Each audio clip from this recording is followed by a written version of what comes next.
जी अस्सलाम वालेकुम। क्या हाल है मेरे सारे दोस्तों भाइयों ना जी, ठीक हो खरीत ते लो जी सारे माशाल्लाह। ये बच्चे भी ने ते पट्ठियां पट्ठे भी ने, ठीक है जी।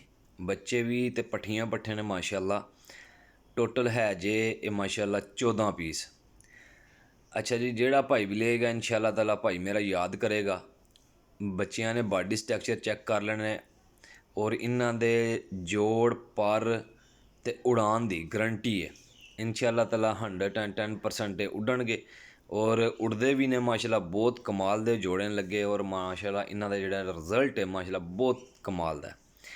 पहले नंबर ते माशाल्लाह सेबे आह्ला नार पट्ठा बैठे आ, अग्गे ओह्दे गोल्डन है माशाल्लाह जी, सियालकोटी ने, टैडी ने, नीले कमगर ने, रामपुरी पीस ने जी माशाल्लाह। अच्छी क्वालिटी विच जेह्ड़े ना माशाल्लाह रिजल्ट इन्हां दे काफ़ी जगह दित्ते ने। मैं मेरे एक दोस्त भाई ने काले जाफ बच्चे भी हैं जे, टेडियां बिच्चों ते गोल्डना क्रॉस ज़्यादा ने। और जेड़ा भरा भी लेगा, जेड़ा भरा पहले पैसे पाएगा उसे नूं मिल जाणगे जी। नंबर मेरा नोट कर लो 0307 15 39 639, ठीक है जी। व्हाट्सअप और कॉल कर सकते। लोकेशन मेरी जी है वो जेलम सराय लमगीर है, कारगो इंशाल्लाह पूरे पाकिस्तान विच है।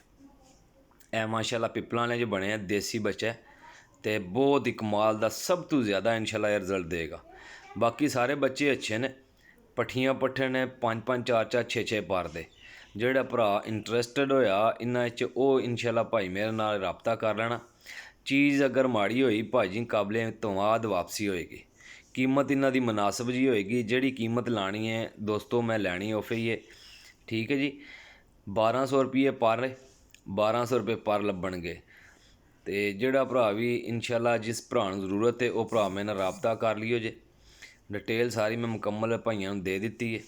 अल्लाह ने चाहे तो जिन्हां दोस्तां मेरा पेज या मेरी TikTok ID YouTube channel follow नहीं कीते या सबसक्राइब नहीं कीते, ओह् लाजम कर लियो जे।